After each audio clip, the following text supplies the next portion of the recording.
Clearly, John Swinney is widely respected within the party, and he perhaps therefore has an opportunity to do that. So that's number one. Number two, however, is that he's got to persuade them that the SNP are able to provide competent government.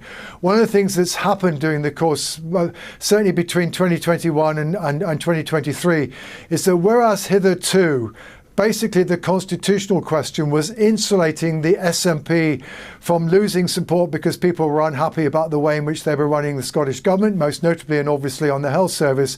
That insulation began to wear thin.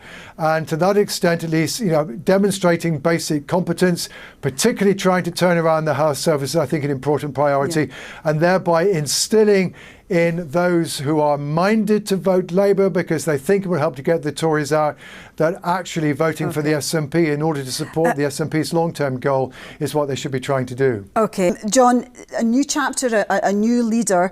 What are the chances of support for independence rising? Well, I think, to be honest, probably many in the nationalist movement so far have been breathing a sigh of relief in the last 12 months.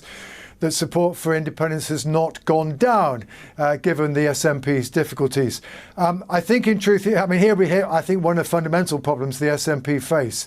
After COVID, they were hoping to start a debate on independence. What will now be a different debate about independence, if it ever starts off, because the choice now facing Scotland is no longer simply whether it wants to be inside or outside the UK, but rather whether it wishes to be inside the UK but outside the EU, or inside the EU and outside the UK. And once you start posing people in Scotland that choice at the moment, you tend to get people looking more favourably on the consequences of being inside the EU but outside the UK as opposed to the alternative. But we've not really had a debate on this issue. The SNP, despite its numerous white papers, haven't got that debate going. And in a sense, that's one of the problems with the fact that the party as a political institution has been regarded with a degree of scepticism and criticism in the last 12 months. If John Swinney can turn around the SNP and to make it look like a credible force, then maybe they will begin to be able to get that debate started. OK, Andy, what do you make of that?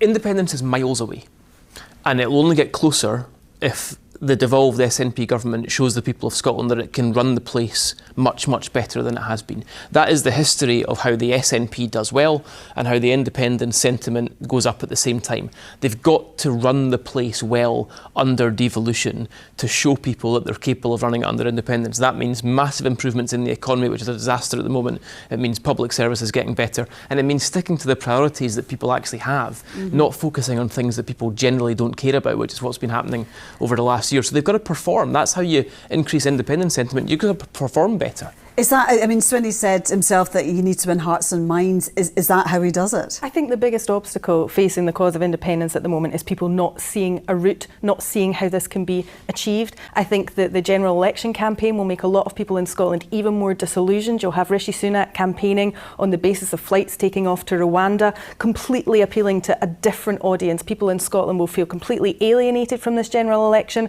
They will want to be asking the question, how do we get independence? And unfortunately, that question won't be answered during the general election campaign, and people will lose faith simply because they cannot see a route, not because they don't want to get to the destination. We don't know what the process is. Yeah, well, we've been told we can't have another referendum. We can't have the power to have one here. Are we to have a de facto vote at some point? It's not clear. But that wouldn't stop a pollster saying they wanted it. It wouldn't stop a person telling a pollster they wanted it. I don't think that's It would stop people from engaging in the idea because they'll say, oh, I thought we couldn't have that. So why are you even asking? Very briefly, Andy. I think it's legitimate to wonder what the route is. That's a completely legitimate question. I don't think that's what's stopping people telling pollsters they want independence. Well, 50% are still saying they do want it in spite of everything. Listen, we could talk about this for another hour or so. We will have to leave it there, but thank you both very much indeed for joining us this evening.